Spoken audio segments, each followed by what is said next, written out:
4 pelaku distribusi pupuk subsidi yang dijual di atas harga eceran tertinggi digelandang ke Polda Sumsel. Mereka masing-masing ABT, sopir sekaligus pemilik pupuk, serta 3 sopir dan kernet, IS, GP, dan SO.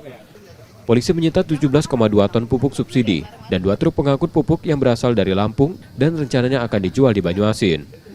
Kasubdit Indaksi Polda Sumatera Selatan Kompol Andri Setiawan menjelaskan mereka ditangkap setelah 1 truk terjaring di Jalan Raya Betung Sekayu, Desa Purbalingga, Banyuasin.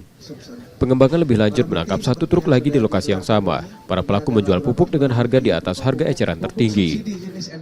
Berawal dari 1 unit kendaraan dengan nopol BE 83 sekian IY yang dikendarai oleh TSK ABT dan didampingi dengan supir cadangannya yaitu TSK IS. Ini membawa subsidi jenis NPK Poska dan urea. Memang kita sudah melakukan pendalaman pada saat tibanya di Palembang. Ini kita langsung lakukan penangkapan. Karena setelah kita dalami tidak ada dokumen.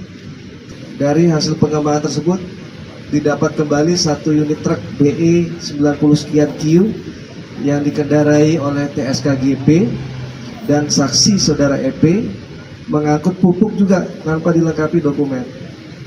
Sebenarnya 2 kendaraan ini juga masih terhubung dalam 1 jaringan ini. Keempat tersangka beserta barang bukti kini diamankan untuk penyelidikan lebih lanjut. Mereka terancam hukuman 5 tahun penjara.